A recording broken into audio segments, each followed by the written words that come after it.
En France, on n'est jamais crédible en oligarque si on ne possède pas des médias indépendants. Et Saadé, il ne fait pas que ça, posséder la Provence. Il jette Niel du média qu'il convoitait. C'est incroyable. Et ça ne s'arrêtera pas là. Les médias intéressent Rodolphe Saadé, il le dit, et il est déjà entré, par exemple, au conseil de surveillance de M6. Mais comment en est-il arrivé à ce niveau de puissance?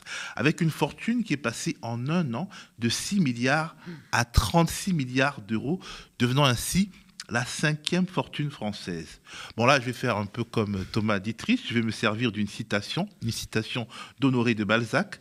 Derrière chaque grande fortune se cache un grand crime. Parce que oui, à la base de l'empire CMA-CGM, il y a un gros scandale financier. Pour le documenter, il faut aller farfouiller dans les archives du quotidien Le Monde, justement, aujourd'hui contrôlé par Xavier Niel, et trouver ce papier du 13 décembre 1998. Un papier dont le titre est clair: les surprenantes conditions de la privatisation de la CGM. Pour 18 millions de francs, la CMA achète officiellement, le 19 novembre 1996, 90% de la CGM. Le prix semble étonnamment bas. 3 mois auparavant, l'État a généreusement, avec 1,275 milliards de francs, recapitalisé la CGM, qui a vu sa trésorerie dépasser 900 millions de francs pour un endettement total à peine supérieur à 200 millions. Entre 1992 et 1996, l'État a apporté 5 milliards de francs à la CGM. En octobre 1996, la situation nette, valeur des actifs après déduction des dettes, ressort à plus de 1,1 milliard de francs. Cette privatisation particulière a été orchestrée par Tristan Vieljeux, Bernard Pons, le ministre des Transports de l'époque, et le lobby des planteurs antillais, dont la CGM transporte les bananes, le tout avec la bénédiction de l'Élysée.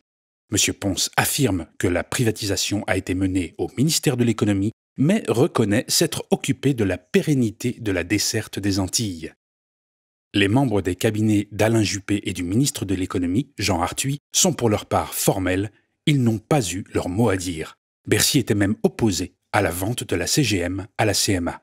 En gros, l'État a offert, d'un point de vue comptable, environ 700 millions de francs français à la famille Saadé en une seule opération.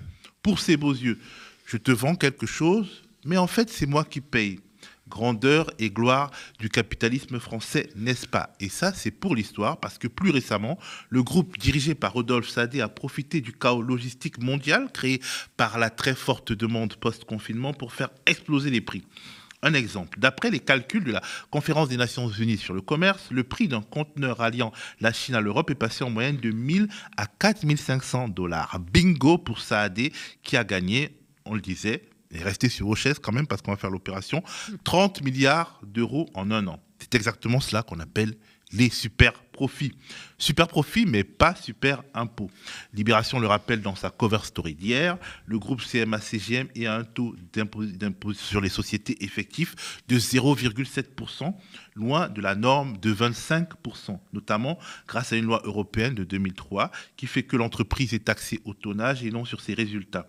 L'idée était, il paraît, de soutenir la compétitivité des armateurs européens face à leurs concurrents asiatiques. Si un changement de taxe pour la partie maritime devait être mis en place, je ne veux pas, moi, groupe CMA-CGM, groupe français, fleuron du transport maritime en France, me retrouver dans une situation de désavantage où mes concurrents bénéficient de la même taxe que moi, mes concurrents européens. Donc on va dire CMA-CGM, vous allez payer, mais votre concurrent danois, votre concurrent suisse, lui, il ne paiera pas. C'est pas honnête vis-à-vis de nous. Vous pensez pas? Bref, pour mieux faire accepter ces super profits, pour s'acheter une clientèle d'obligés, Rodolphe Saadé finance un peu tout à Marseille, achète des médias, fait de bonnes actions, de bonnes œuvres pour les pauvres, quoi. Il développe ses réseaux dans les cercles de pouvoir aussi. À Marseille, mais également à Paris, il a désormais, explique Libé, un canal direct avec Emmanuel Macron qu'il soutient ouvertement. Macron l'a même pris dans ses bagages pour aller en voyage, en visite officielle aux États-Unis et en Algérie. Bref, la morale de cette histoire, Nadia, c'est que quand vous payez des impôts, vous ne fléchez pas l'argent que vous donnez et ça renforce l'État ou la collectivité qui garde le pouvoir de redistribuer. Et quand vous ne payez plus des impôts, mais que vous dispensez la charité, vous vous renforcez au point de devenir aussi puissant que les seigneurs du Moyen-Âge. Et quand vous dispensez la charité, vous obtenez une réduction d'impôt. Merci beaucoup Théophile.